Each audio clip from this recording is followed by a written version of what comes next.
Well, it's been a tough year. Got about $250 to get me through the winter, plus the part-time jobs, and it always costs more in the winter. Natural gas skyrocketing and everything.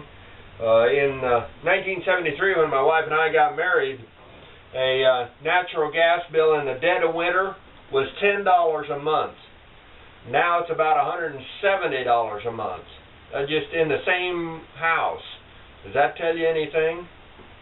But with winter coming on and the holidays coming on, we have another predator out there that's coming after you, and at least the elderly. And the predator, well, it's the non-profit organizations and the churches. This is the time of the year that they beg for money. And I have a number of elderly people that come up and feel guilty about not paying their fair share as they feel it, or pay the 10%.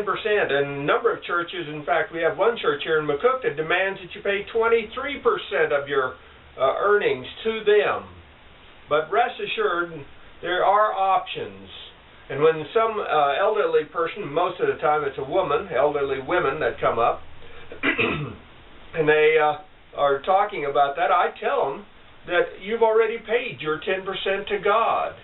That's required if you believe in Jesus Christ and God, and most religions will require 10%. And I said, you've already paid it though. Have you paid your taxes? Yes. Well, about 50% of the money that you earn, directly and indirectly, goes to taxes. And you got to figure 60-70% of that goes to take care of the poor. It feeds the poor, not only at home, but at school. They feed the kids. And nowadays, they're even sending extra food home with the kids on the weekends in sack lunches so they won't go hungry over the weekend. And, of course, it doesn't end there. They house the poor in this country. Your tax dollars cover that.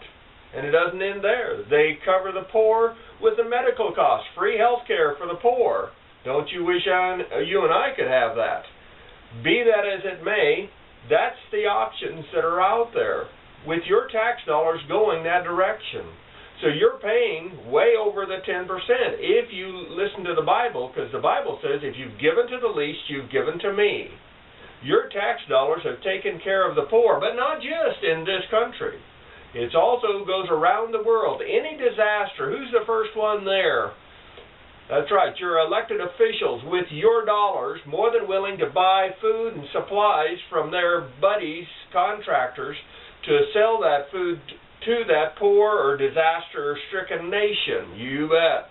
And there's always money involved in it on their side, but they're spending your money to take care of poor people, even though about only 10% of it ever makes it where it's going. You and I both know that.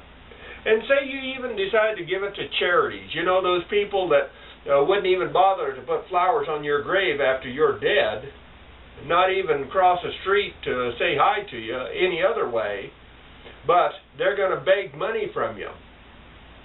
And you got to remember the leaders of most of those corporations are making millions of dollars on the top. And that takes a lot of donations just to cover their income. Forget about what they're trying to cure or some poor people they're trying to feed or educate. So I always preach to the people, anyone that comes up and talks about it, I say, you've already paid your 10%. That does not mean you can't give at your own right. You do what you want. On me, I have my own personal charity. I'm trying to get the young people of this generation that's lost the interest and lost the mental ability to be able to garden. Because no matter what happens, if things get tough, the day after scenario would happen, you're going to have to feed yourself. Those children are going to have to feed themselves or go hungry or starve or die. And I'd rather see them survive. This is a great country, or it was. And what I want these kids to be able to do is at least have the ability to garden and to learn the basics of gardening. And I give about 1,000 packs of garden seed away every year within the state of Nebraska. I can't do it outside the state, you get in trouble. But I do it within the state of Nebraska. And I give any education I can on living primitive. Long time ago I was told that a rich man is not a man that has a lot of toys, fancy, expensive toys. A rich man is the man that doesn't need those fancy, expensive toys to live. So keep your money in your pocket and be ready for the day after. Rate this film.